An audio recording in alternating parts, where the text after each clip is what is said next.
Hi, everyone, and welcome to another episode of From a Woman to a Leader. I'm super excited to speak today with Nancy Erickson. And the topic is From Expertise to Authorship, unleashing your impactful nonfiction book. And this is something that intrigues me a lot because I think about writing a book for a while. I've been procrastinating about it.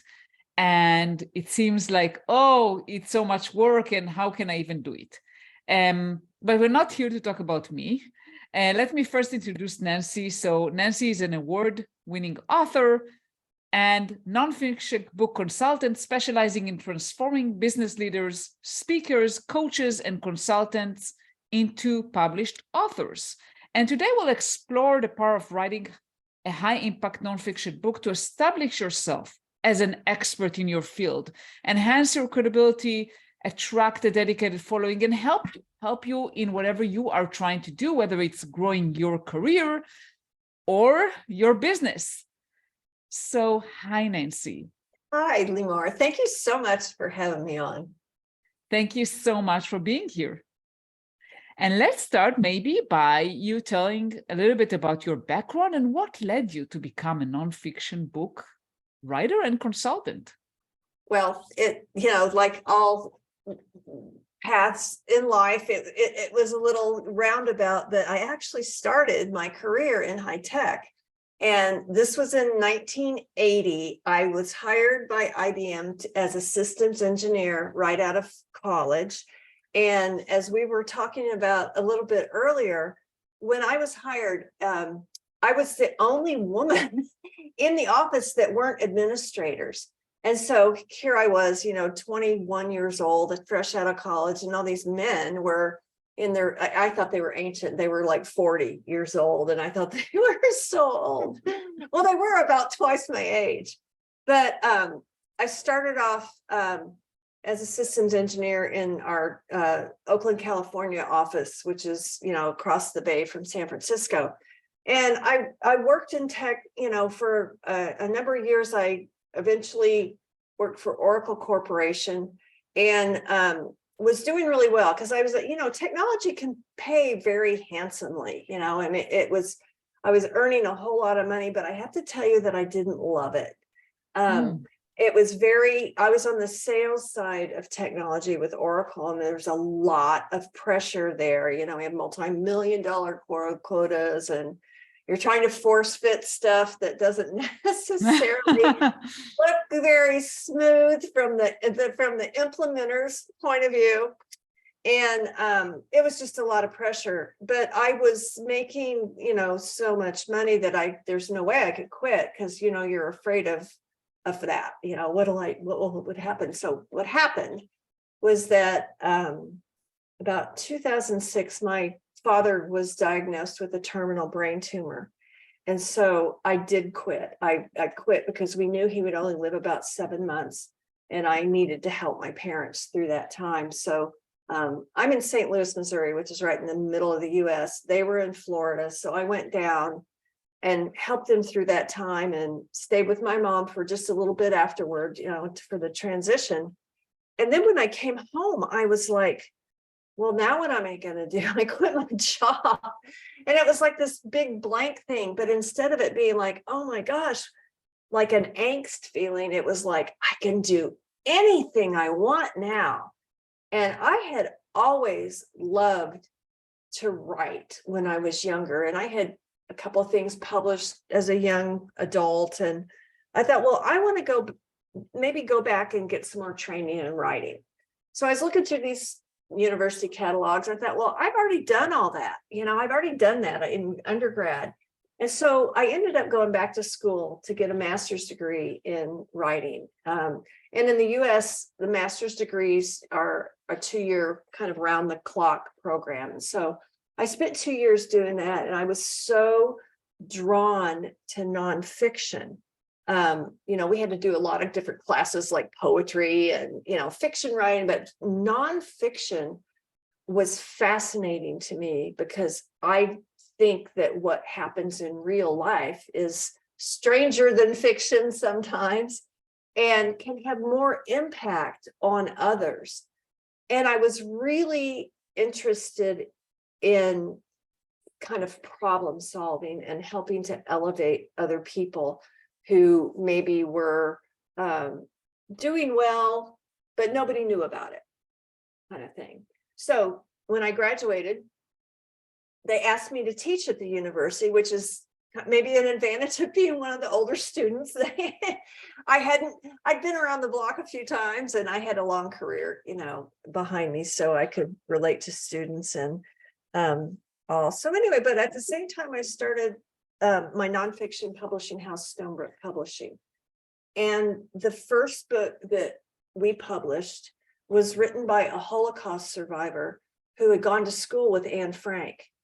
And so we did the book release in Amsterdam at their school, and it was extremely moving. It was the only two things that were still in existence at the time of the Nazi occupation in the 40s was this, in that neighborhood, was this school, and across the street, the bookstore.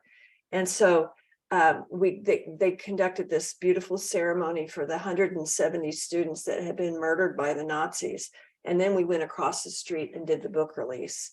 And that book is called Storming the Tulips. It's still being used in the education market as a companion to the diary of Anne Frank's diary. And then the next book we published, we got back cover endorsements from Sir Paul McCartney and Cindy Crawford.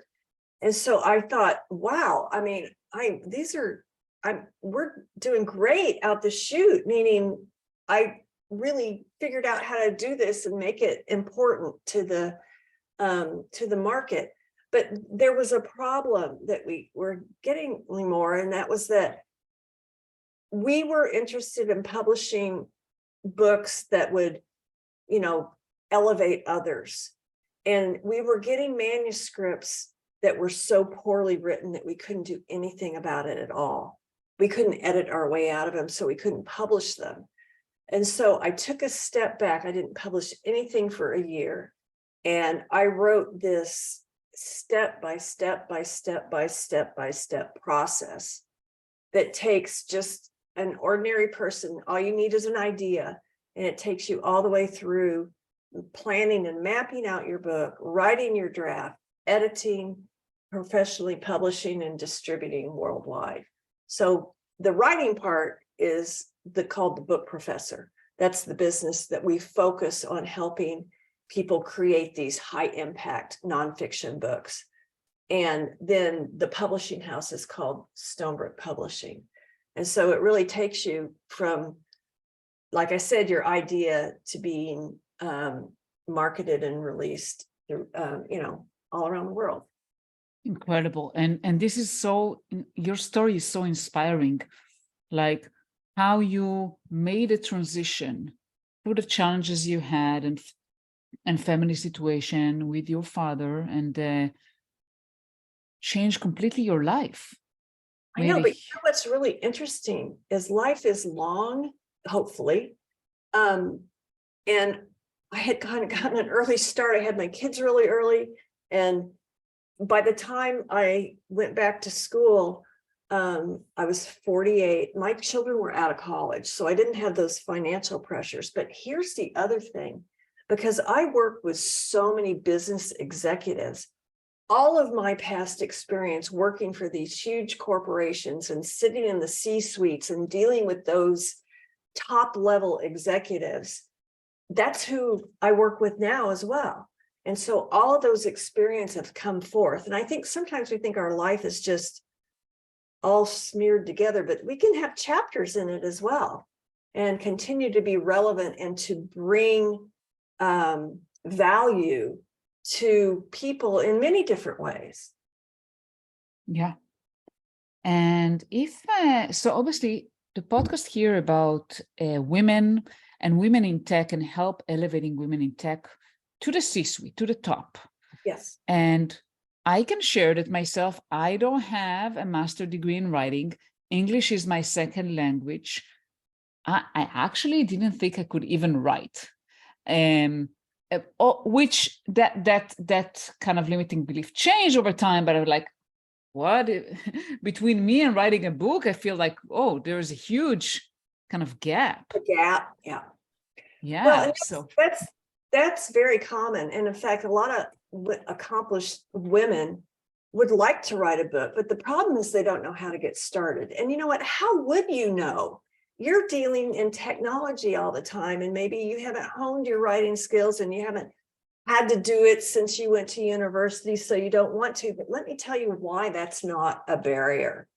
It's because of the way that we help, first of all, plan your book. And we don't do outlines. We do what I call book mapping, and where we create a visual representation of everything that's going to be in your book. But we start with tiny little steps. And the first is that we have you answer a series of foundational questions that are really intended to help you crystallize your message. And they're things like, why are you even doing this? What's your motivation? Who specifically is your audience, and how will they be changed as a result of reading your message?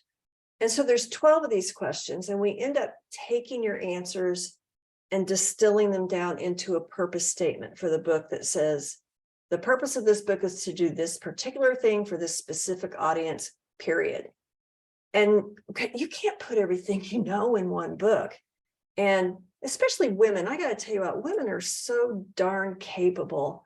And I don't think that we're allowing ourselves to have our capabilities shine enough yet.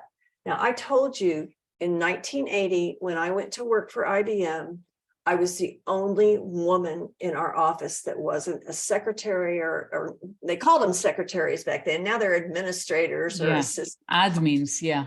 Yeah, admins, yeah. I was the only one, which, we've made a lot of progress there. But you know what? We still aren't claiming enough seats in technology. Men are dominating still, especially I see in the gaming side of technology. Men are dominating that. And we have a lot of, I think a career in tech now for a woman would be awesome, because we have so much more flexibility than we did in 1980. You could not work at home. You could not have any remote remote access through VPNs to networks and such like that. And so and particularly after the pandemic, where in the United States, we are on total lockdown for almost 2 years. Mm-hmm. That has expanded. So it's so much friendlier for women who have a family and children and things to manage out. I mean, we really handle a lot, but I think that the voices of women in technology need to be elevated. And that's what I would like to help do. Excellent. Yes. And I'm with you on that. As a working mom, I have 4 children myself. I've never seen my kids before 6 or 7 p.m. because I was very focused on my career. And that changed in 2016 when I started working fully remote, way before the pandemic. And now I'm happy that the pandemic, at least one good thing that it brought, is that flexibility and openness for more and more employers to allow remote or hybrid mode. But that's not what we are here for, right? We want to talk about elevating the voices of those women in tech. So first, I would ask, why would someone in tech, let's say she is in leadership position and she wants to become an exec, maybe she is an executive already. Why would she want to write a book, a nonfiction book? Well, there are probably a lot of reasons, but I would say the main 3 reasons are that you want to establish yourself as a known expert in your field. Second one is to increase your credibility. And the third is to attract a following, to be known. So let's break those down. You already are an expert in what you're doing. And women tend to have we cloak things more. I mean, we're taught to be humble and not ring your own bell or toot your own horn and those kind of things. And unfortunately, what that's done is it's caused us to take a step back. And I'm making general observations here. to step back and wait for somebody else to recognize us. Well, that's not happening. And I think that the impression is, I even mentioned it, that men are really still dominating technology, but guess what? Maybe they aren't. Maybe they aren't, and we're just not heard or seen. But when you write a book, you establish yourself as the expert in your field, and it's declared, right? It is shown, it's demonstrated through what you write and what your work and life experiences are. The second is to increase your credibility. And I want to sit here for a second. The book will only increase your credibility if it's done really, really well. And I want to make a comment about self-publishing here. People give me their self-published books all the time. I kind of don't know why, because I don't have time to read them because I'm busy working with my own clients. But I'm also really proud when that they've actually written a book. It's hard to do, especially the first time, and they've persevered and they come out. But I can tell you that 9 times out of 10, people will give me their book self-published, and I'll think, please don't give this to anyone else, because you intended to increase your credibility. And right now, I can tell you by looking at the cover that you have not, maybe not even just diminished it, but trashed it. There are strict conventions in publishing that you must adhere to that you're not going to know if you're self-publishing. And what self-publishing means is that you're in charge of the entire process. And how would you know what to do to do that? The other thing is that it really starts with the writing. I mean, I can tell by the layout of the book and such, but when you get into the writing, people have given me so many that they're not edited.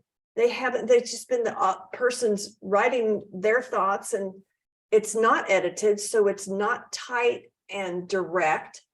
And or proofread. There's mistakes that are, peppered throughout, and you can't increase your credibility when you're putting a substandard product in front of other people. They're not going to regard you as an expert at all. And the third is to attract a following.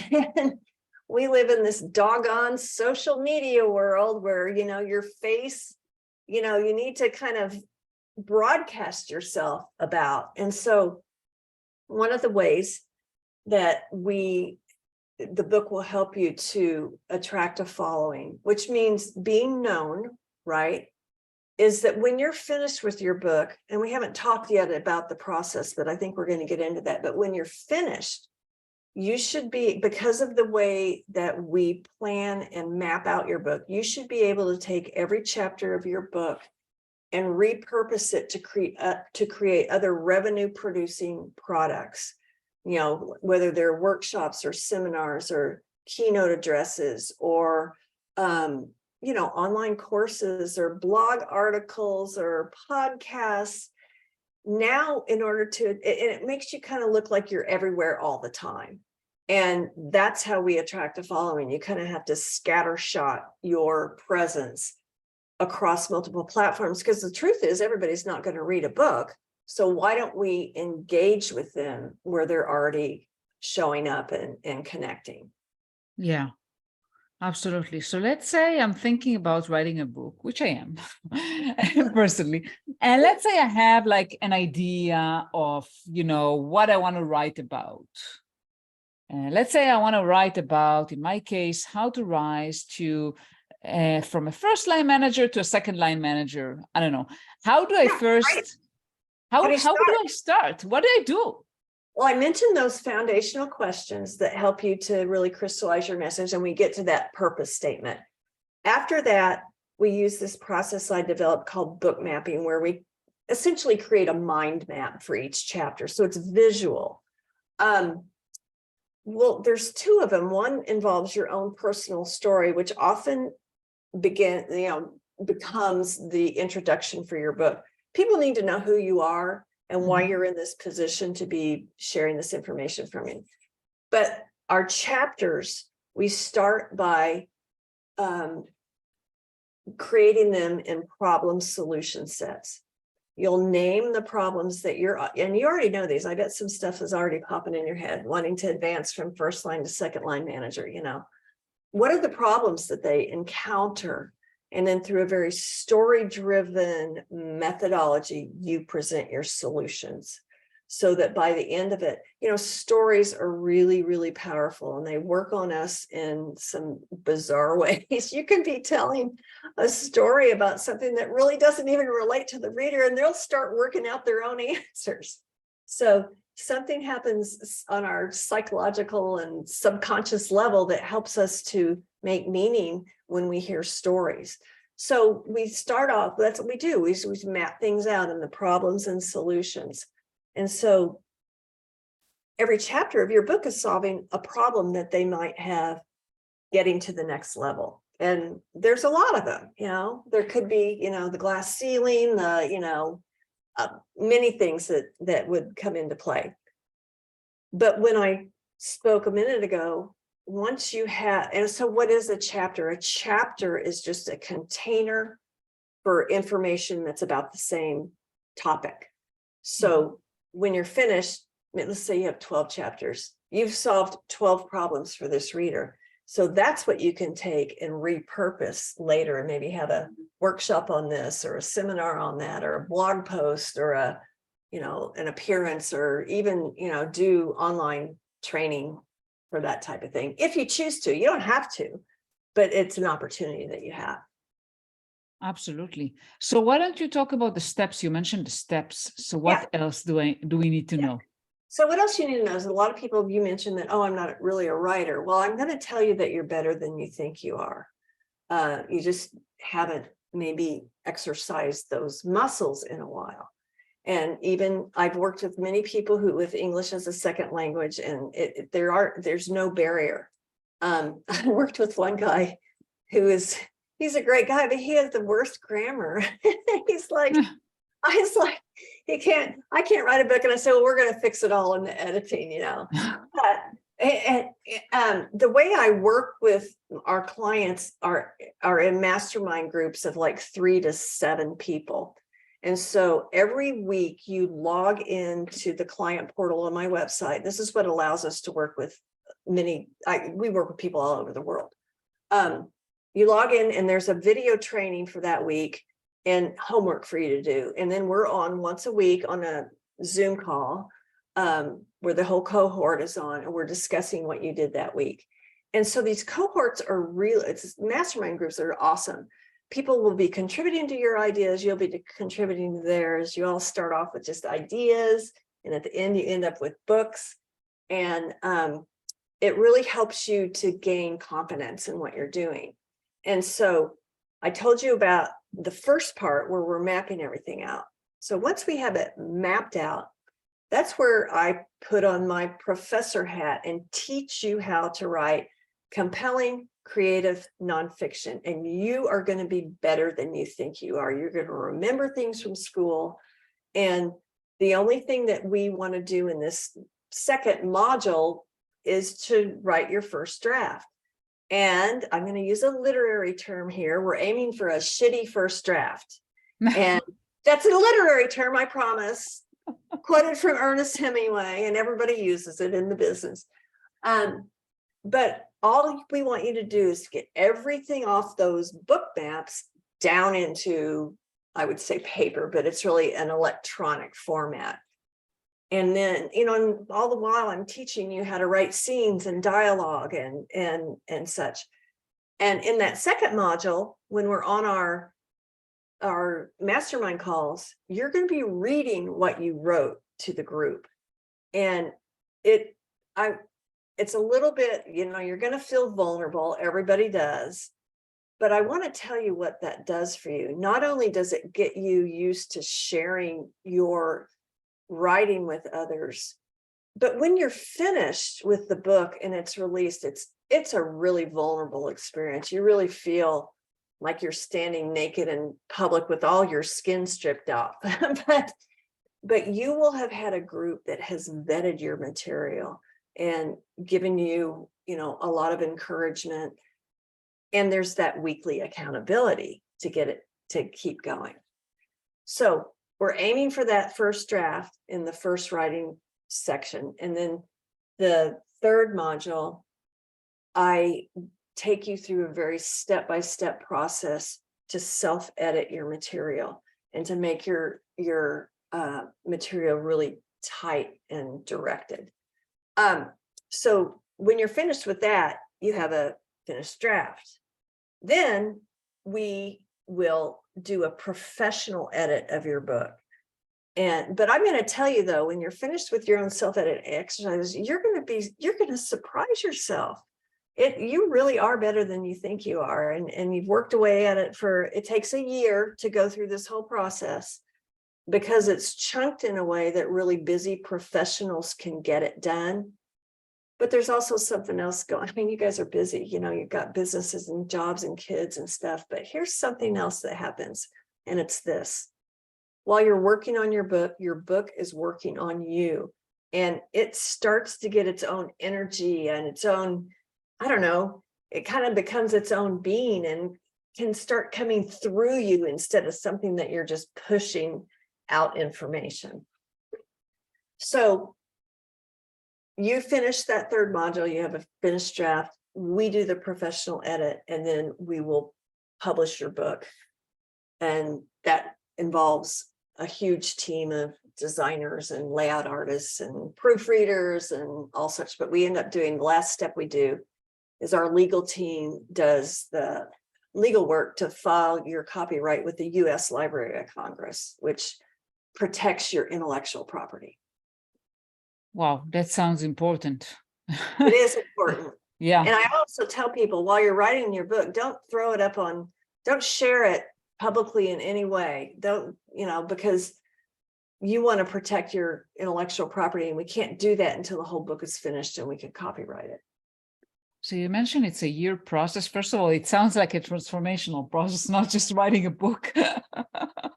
Well, it becomes therapy sessions and all sorts of things too.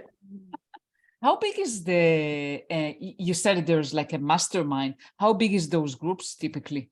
They're usually 3 to 7. I like to land around 5. Yeah. And, they're from people from all around the world. I mean, we have a lot of Americans, Canadians, South African, British, I don't know, you do need to speak English. Yeah, for sure. Yes. That's it. But we've had many authors who English is their second language, and we parse through that. So yeah, so it's a rather intimate group. Oh, absolutely. It absolutely is. Yeah. And how much time would people need to invest? I mean, you said that the process takes about a year. Right. But throughout the year, what's the time investment that that's people a really have to? Well, it differs by those modules I was talking about. The first one, where we're mapping out your book, including the hour-long weekly mastermind, I tell people it's about 3 hours a week. Mm-hmm. That's minimal, right? And that's 4 months of that. The next 4-month segment is writing your first draft. And I'm going to tell you, it takes anywhere from 4 to maybe 8 hours a week. So what people usually do is block off a half of a weekend day. I think Friday is Friday a weekend in Israel? Yeah. Yeah. Saturday. Yeah. So people do it that way, or they take, try to get the first hour of each morning and all. So we help you to do that, because you need to be able to finish your entire book in that 16-week rough draft writing. So we do a lot of stuff with time blocking and measuring your time, and to make sure you get it out done. It's about the same 4 to 8 hours a week for that third module. So it is a commitment, and books don't write themselves. You That's for sure. do it, but we give you all the support and direction so that to me, it's really important to do things right the first time. And when you have those maps that we put, it's a shortcut. So what it means when you have mapped out every chapter is that when you sit down to write, there is no such thing as writer's block. I mean, writer's block is just, kind of sitting there not knowing what you're going to do. You will do. You'll just be in execution mode. Yeah, and it seems like your program is very structured and includes a lot of accountability.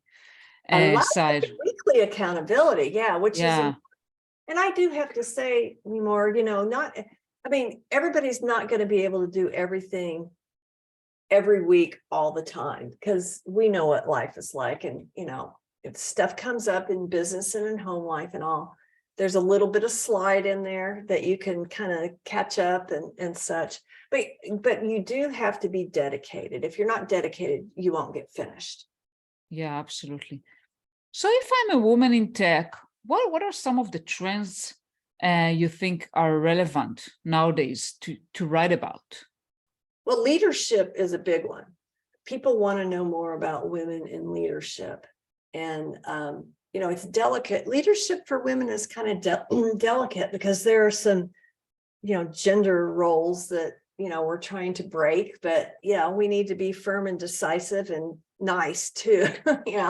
But how to lead, people are really interested, I would say, in the topic of leadership. And also in self-development is a big one. But there's another category of writer that we work with, and that's what I call the overcomer. And these are people who have been through things and maybe suffered through things and had barriers and obstacles, and they still came out on the other side. And those kind of inspirational books are in high demand. And, it's kind of like, and many of our authors who are writing these overcomer books are motivated to do so because there wasn't anything there for them when they were in that situation. So they just kind of want to reach their hand back and pull somebody else up. And whatever you're writing about, whether it's a business book or an overcomer book or a memoir or whatever, all of our books are intended to do two things for the audience, to offer them two things that I really think we can't live without. And those two things are hope and help. And so whatever you're writing will have that as a goal, to offer your reader hope and to give them help going from where they are now to where they want to be. Great. I love that, hope and help.